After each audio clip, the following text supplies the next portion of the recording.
কোয়ালিটিফুল একটা রেস্টুরেন্ট এটা। তো সেই রেস্টুরেন্টের কোয়ালিটি অনুযায়ী আপনার লোকাল সব জায়গায় করলে হয় না। এটার জন্য আসলে কালার হাট এটাই প্রয়োজন আমার কাছে মনে হয়েছে, তাই আমরা এখানে গেছি। যাবে কাজের কোয়ালিটি অনুযায়ী কাজ দেখলেই তারা বুঝতে পারে যে প্রফেশনাল যে মেনু নিয়ে আপনাদের কাজ, তাই না? কিন্তু একটা লোকালি করলে আপনাদের মতো কোয়ালিটি কখনই আসবে না। আপনারা যে যেমন মেনু কার্ডের যে একটা ডিজাইন, সেই ডিজাইনগুলো আমরা লোকাল থেকে করতে পারবো না। কোয়ালিটি অনুযায়ী যারা নিয়ে ভালো মানের রেস্টুরেন্ট করবে, আমি নিঃসন্দেহে বলবো যে কালার হাট বেস্ট।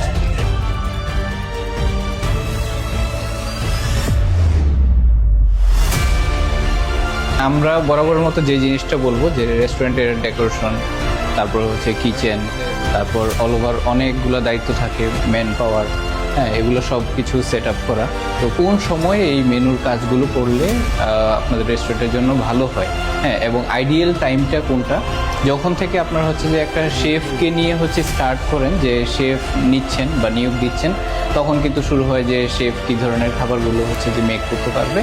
তো সেইখান থেকে কিন্তু স্টার্ট করার প্রয়োজন যে মেনুটা আমাদের এখনই কার্যক্রমটা করে দেওয়া দরকার, যে কী কী আইটেম থাকবে, কীভাবে থাকবে, এই সব বিষয়গুলো। কারণ লাস্ট ফিনিশিংয়ে এসে দেখা যায় কি একটু তাড়াহুড়ো হয়ে যায়, যে মেনুটা আমার এখনই তৈরি করতে হবে, এখনই আমার ওপেনিং চলে আসতেছে, তখন দেখা গেছে তাড়াহুড়ো করতে যেয়ে অনেক কিছু ভুল থেকে যায়। তো আমরা তখন দেখি যে একটা মোটা অঙ্কের টাকা লসের ভাগিদার হয়ে যায় আর কি। এই বিষয়টাতে যেন একটু নজর দিয়ে যে আমরা করলে আমাদের অনেকগুলো টাকা আমরা সেভ করতে পারি।